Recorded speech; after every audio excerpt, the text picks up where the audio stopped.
Take two.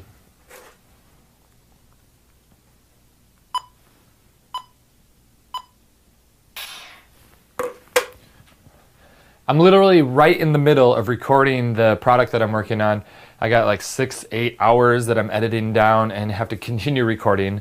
But I figured before I start up again, I'd do a little warm up here, kind of throw something up on the blog, talk about public speaking for a bit, speaking right at a camera, and how the vlogs are going and how they're created, and give you a little taste of some shit that I've been editing up.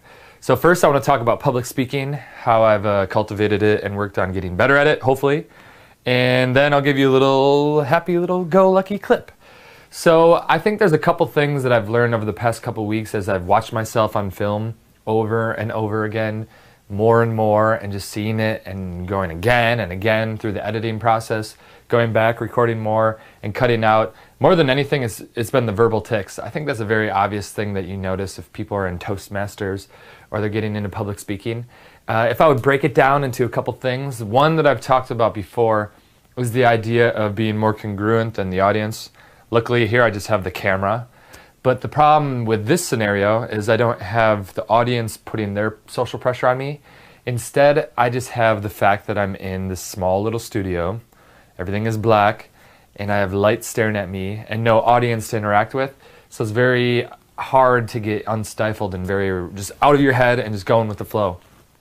And so that's been a process to work towards, which directly relates to game and getting unstifled in that environment. What I've started for the past 2 weeks, I started my improv class, which has been just fantastic. It's through Second City Improv in Chicago. It's kind of scene-based improv. And I really enjoy it because it really forces you to just own everything you do. Even if it's some stupid joke, you're not even trying to be funny. The goal is just to get outside of your head, unstifled, and then hold the frame among these people you don't know, even though you start building rapport pretty quickly. I really enjoy it. If anyone's moving to a new city, I think one of the best ways to make friends, I've made so many friends so quickly, is just through doing this improv training thing. I love it. But I've noticed from a public speaking perspective, the reason I took it was partially so I could create more humor. And a lot of what it is holding that frame, holding it. And I realized through storytelling and the punchlines and good jokes, a lot of it just comes down to your ability to hold the tension and then release it right at the perfect time. So that's something that was pretty cool of learning that. The other thing, the big thing that I've been focusing on over and over again with the public speaking is realizing how many verbal tics you actually create as you're trying to create space and you don't have anything to say, so you just start going off and talking about, you know what I mean, and I've seen these so many times over and over in myself that I just have to cut them. I did that one a lot too for a little while. I used to say like all the time, and once you cut some, new ones come in. And I realized more than anything, that is another one where I say realize a lot, instead just cutting it and saying more than anything. So even in the moment here, I'm still recognizing some of them.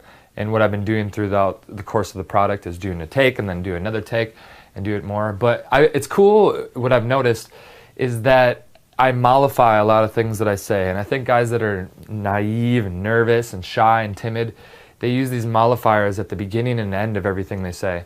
So one that's pretty interesting is I'll say something and it may sound a little too assertive or too direct, so then you'll mollify it at the end. What do I mean by that? I'll say, hey, that looks totally gay or whatever. You know what I mean or whatever? And yeah, I really like you or whatever. So by adding that little modifier on the end, or mollifier we'll call it, what it does is it doesn't make it as impactful, which in some situations is good because you're not putting a risky little thing out there, but a lot of times it just comes across as kind of weak. Again, most people probably don't even notice it, but these little minute things, the more you can cut them, the better and stronger presence you're going to have, whether you're talking to a girl in an interview or meeting someone for the first time. The other ones that I use a lot are at the beginning. So I'll say basically a lot, actually, literally, kind of to end it all up, kinda in there. And more and more, the more I just hear myself say it, it's just like nails on the chalkboard. Back in the day, it used to be with tonality, and now it's these little weird words that are popping up on both the front end and back end of all my sentences, saying so all the time, and cutting these out. Hopefully I'm not going to make these super obvious. So every video you guys see now, you're going to be looking for all my little sticking points. The third one, so we had the mollifiers, we had getting unstifled.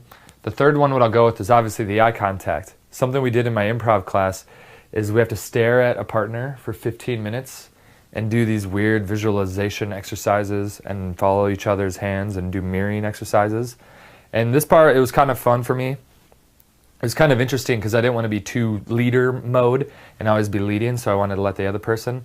But it was funny how they weren't as comfortable with eye contact, and that's mostly because I've been focusing on this for literally half a decade, forcing good eye contact, whether that be with clients, new acquaintances, and especially with women.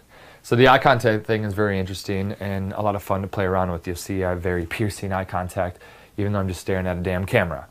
And the last one, which I really like too, is something that over the course of the last 2 or 3 months, as I'm doing more and more vlogs, I noticed at first that I was very boring. And my friends said, oh, the material's good, but you're just boring. And I try to amp it up a little bit. And I noticed at first when I was watching videos of other people that I respect that do a lot of speaking in front of cameras, I noticed their tonality went up sometimes. And sometimes it went down. Especially the guys that do public speaking on the radio or they're on the TV broadcaster. It's just this constant starts high, goes low, starts high, goes low. And at first I tried to outer game control that and do it in a way where I was just like, okay, I'm gonna go up more often so I sound excited. But just as any other game-related, RSD-related thing, you have to bring it from internal. So it has to come from the inner headspace that you're coming from as opposed to trying to fix it outer game-wise. So I realized, I basically figured out the only thing that I needed to do was be more excited about the material. And this goes full circle back to the first thing, which I talked about being more unstifled. I was actually excited about the content itself, but it was just my overall enthusiasm in an environment where there's no one else there and there's no audience to amp me up and have me feel fucking rocking. I just had to totally bring it from within. And I've noticed this directly help out with my results with women and in my improv course and just talking and socializing, is just to crank up the dial, hold the frame, having fun, and kick. For more tips on public speaking, visit the website in the description box below.